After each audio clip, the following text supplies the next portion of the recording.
In a Wednesday letter to Republicans in the House and Senate, Roy warned that if any of them voted for the NDAA as it stands now, they will never receive his vote for president, speaker, leader, or otherwise.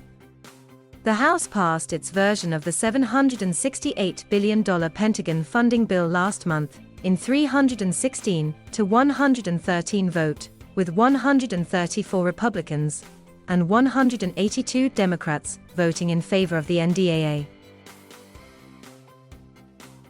Though the Texas Republican said there were two measures in the NDAA he took issue with, including red flag gun laws, his reservations over drafting our daughters took center stage.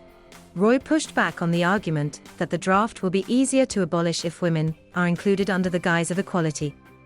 We shouldn't gamble with the lives of our wives, sisters, mothers, and daughters who wish not serve in the military, and why must we accept the premise that the only way to avoid an asinine policy of drafting women is to abolish the draft, he wrote. The congressman additionally countered arguments that have suggested women would never actually be drafted, and if they were, it would only be necessary to form a massive armed service to fight the Chinese. This is either a lie or just an extraordinary level of gullibility, he said, arguing Democrats do not believe the sexes are different. Roy said there are already thousands of women who volunteer to serve in the armed services and would continue to do so if the U.S. entered another war. He further pointed to the roughly 17 million men of draft registration age who, along with 60 million men ages 18 to 49, would be able to take up arms if a global campaign broke out.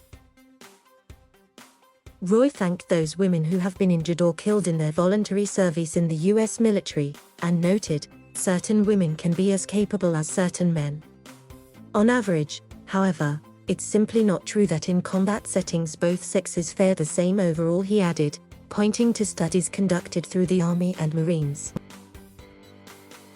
Some proponents of female draft registration have used Israel as a supportive case in their argument, as the Jewish nation has relied on mandatory enrollment of women in its armed services since 1949. But in his letter to GOP lawmakers, Roy took issue with this comparison as well. We have 1.3 million active duty volunteer troops. Israel has about 170,000 with conscription in a far more hostile position than ours, the congressman wrote. But Roy ultimately concluded his argument with a concern much closer to home.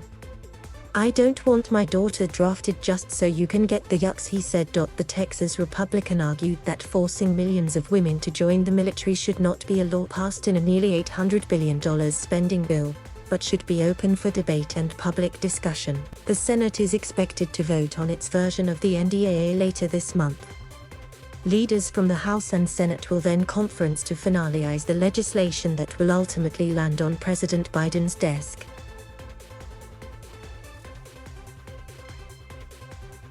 Thank you for watching. Please subscribe.